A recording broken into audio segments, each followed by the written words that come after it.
one of history's most beloved and respected philosopher kings, Marcus Aurelius, was a cuck? I get this is a pretty bold claim, but I didn't think of it myself. I actually found it in one of the most classic internet ways, a cringe Reddit screenshot. How do you get over the fact Marcus Aurelius' wife cheated on him with a gladiator? I have been into Stoicism for a while and have been using it to cope with life, but learning this info has made me second guess the entire philosophy. Now whenever I try to be stoic, I think about Marcus sitting in the corner writing meditations while his wife gets brutalized by a GigaChat gladiator. Now, whenever I think about Stoicism, it seems like a cuck philosophy. Was Marcus really the Adam 22 of his time? How can I get over this? Aw, look at this poor guy, he's devastated. But this just seems like a classic case of broism, a frequent misinterpretation of Stoicism, where being an epic Stoic equals to being a Sigma male. But what surprised me when I looked up Marcus being a cuck, that's a Google search I never expected to do, I found out that there's actual historical sources that claim this. You know what? I'm taking this Redditor to court, where we will find out if the allegations of Marcus being a cuck is truth or slander. All rise. Court is now in session. The Honorable Judge, Neat Info, presiding. Please be seated. We are gathered here today to examine the case of a broic Redditor versus Marcus Aurelius on the matter of Marcus Aurelius being a cuck. Let the record show that the proceedings are now underway. The prosecution may now present their opening statement. Ladies and gentlemen, today's case takes us deep into the heart of a royal scandal involving none other than Marcus Aurelius, Rome's philosopher king. We've all heard the romantic tales, but behind the grandeur of the throne lies a story of betrayal. According to the Historia Augusta and accounts by Cassius in the Roman history, his wife, Faustina the Younger, cheated on him and even meddled in empire-threatening plots. Imagine our great emperor, beloved by all, facing such deep, personal betrayal. We're here to uncover the truth in these stories, peeling back the layers of time to see what really happened in the imperial palace. Thank you. Will the defense now present their opening statement? Ladies and gentlemen, it's easy to get caught up in these dramatic stories, especially when they involve figures as famous as Faustina the Younger. But today, we're here to separate fact from fiction. The tales of her supposed wrongdoings come from the Historia Augusta and Cassius Dio, sources that aren't always reliable and often biased, especially against powerful women. Today, we defend Faustina by challenging these old stories that have tarnished her name. Was she really the villain, or just a strong woman caught in a web of ancient gossip? The prosecution, please present your evidence. Let's dive into our first piece of evidence, which tells quite a scandalous tale from the Historia Augusta. Here's a clearer picture of what happened with Faustina. The story goes that Faustina saw some gladiators and was immediately attracted to one of them. This wasn't just a crush, she became so obsessed that she ended up having an affair with him. When she became ill from potential pregnancy, she even confessed this to her husband. According to their beliefs back then, a group of astrologers told Marcus that to cure her obsession, Marcus should kill the gladiator and Faustina should bathe in the gladiator's blood and then have intercourse with Marcus right after. It's bizarre, but they followed through with it. The result? They had a son, Commodus. Commodus is no ordinary child. He grows up to be a terrible emperor, and his actions are more like those of a gladiator than a noble ruler. This raises a painful question. Was Commodus really Marcus's son? Or was he the result of Faustina's affair? But Faustina's affairs didn't stop there. It's recorded that she frequently chose lovers from among sailors and gladiators while they were in town of Caeta. When Marcus found out about these ongoing affairs, he faced a tough choice.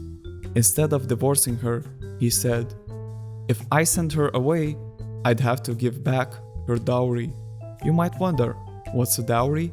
Well, a dowry is essentially a big pile of wealth or property that a wife brings to her husband when they marry.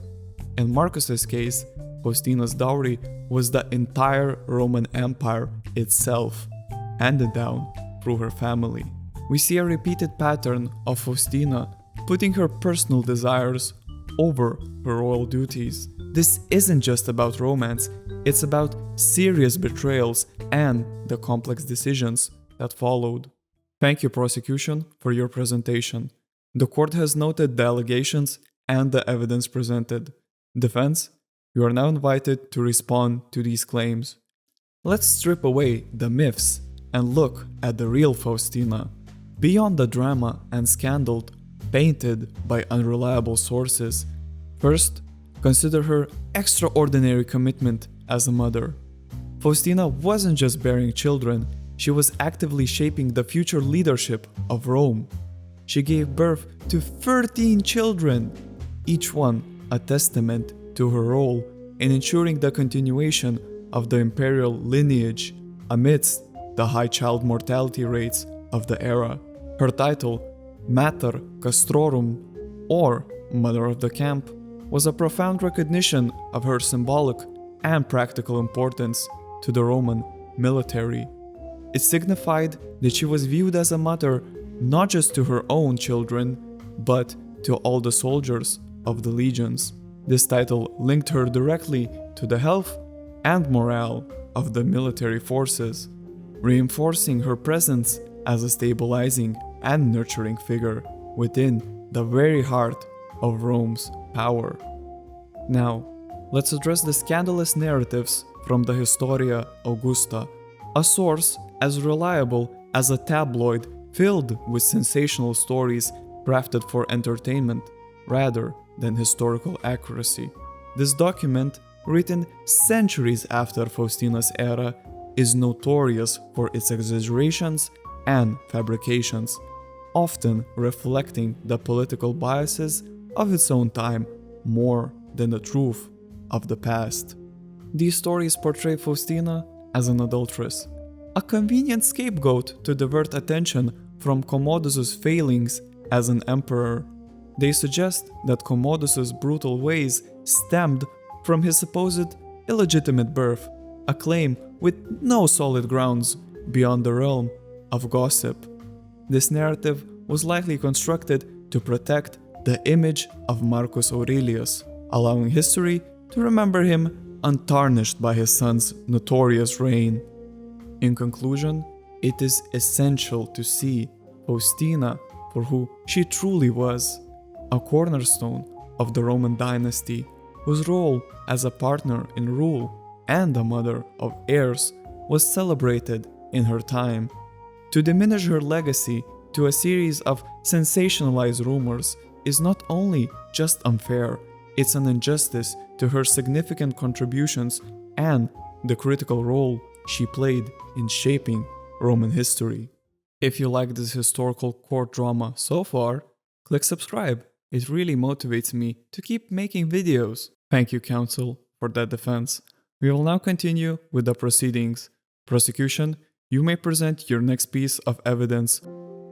Let's look beyond the image of Faustina as just a devoted mother and wife. We must face another facet of her life that had profound implications for Rome. We're delving into her involvement in a dangerous conspiracy that almost toppled an empire. In 175 CE, when Emperor Marcus Aurelius was gravely ill, a rebellion shook the foundations of Rome. This was no random uprising, it was orchestrated from within the heart of the empire itself. Cassius, a historian of that era, tells us that Faustina, fearing her husband's imminent death and doubting her son Commodus's ability to rule, took drastic measures. She manipulated Cassius, a respected leader in Syria, convincing him to declare himself emperor to secure her position and her son's future. When false reports of Marcus's death spread, Cassius, deceived by Faustina's machinations, seized the moment and claimed the throne. This was a calculated move ignited by Faustina's influence, but the coup was short-lived. Marcus recovered, addressed his legions, and appealed to their loyalty. His response wasn't one of anger, but of sorrow and disappointment. He yearned for peace and reconciliation, not bloodshed. As the truth unfolded, and it became clear Marcus was still alive, the support for Cassius crumbled. The rebellion ended as quickly as it had begun, with Cassius assassinated by his own soldiers, who no longer saw a legitimate claim for him as emperor. The aftermath was tragic. Faustina, who had ignited these flames, soon met her own end. Dio suggests that, overwhelmed by guilt and fear of punishment for her role in the coup, she chose to end her life. This wasn't merely a personal tragedy, but a stark reminder of the lengths to which she went in her pursuit of power. Thus, the image of Faustina as merely a nurturing mother is incomplete without acknowledging her deep involvement in political intrigue that nearly divided the empire. Thank you for that exposition. Defense, you may now respond to the prosecution's claims regarding Faustina's alleged involvement in the coup and address the circumstances surrounding her death. Please proceed. Let's get straight to the heart of the matter regarding Faustina's alleged role in the uprising led by Cassius. This wasn't a mere power play, it was a desperate act by a mother caught in a dire situation.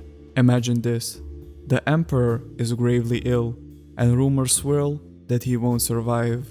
Faustina, a mother first and foremost, faces the terrifying prospect of her young, inexperienced son coming to power amidst such instability.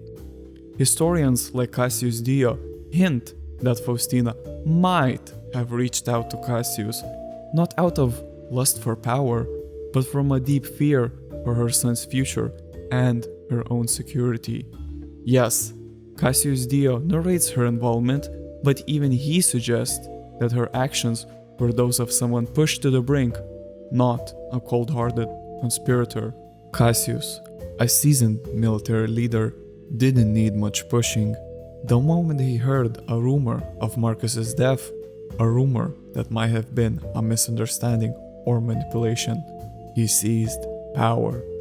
This was his decision, driven by ambition.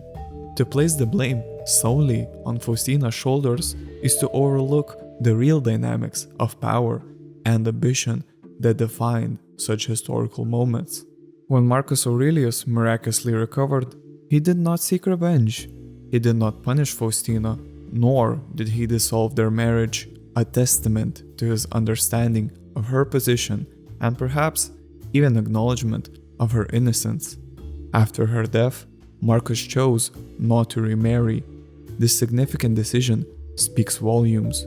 It wasn't just about loyalty, it was a profound statement of his enduring respect for the woman he knew far better than any historian.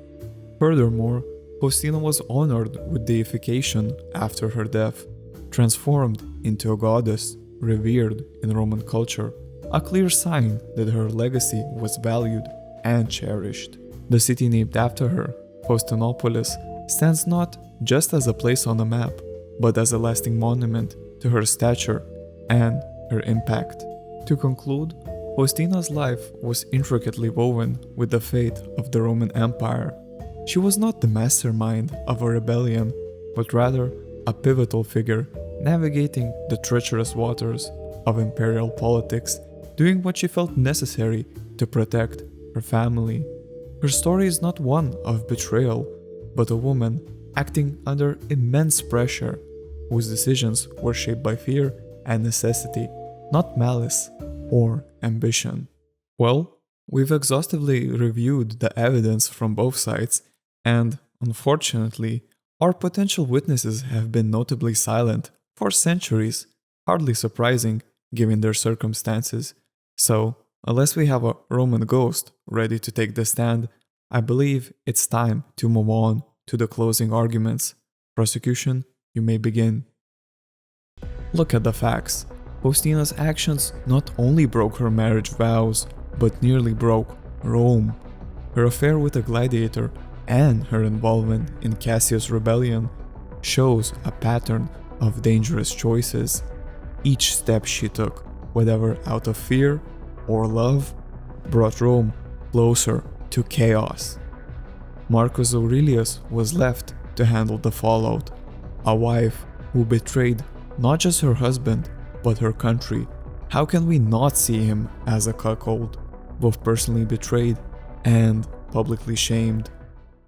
Thank you. Defense, your closing argument. Let's set the record straight. There's a lot of talk about Faustina's supposed affairs and political scheming. But where is the solid proof? All we have are stories and rumors, not facts. Marcus never turned his back on Faustina. He honored her memory and chose to stay true to her even after her death. This isn't the reaction of a man who felt betrayed. It's the action of a man who knew the real story wasn't as simple as rumors suggest. Calling Marcus a cuckold ignores his strength and the depth of his commitment to Faustina and Rome. The evidence and arguments have been presented on both sides. I now turn to you, the jury, to deliberate on this matter. Please use the comment section below to discuss and deliver your verdict. Court is adjourned until further notice. Thank you for your attention and participation. Hey, I hope you enjoyed this court drama. If you want another spicy topic, check out my previous video in which I covered the creepy similarities between Machiavelli's prince and tech CEOs.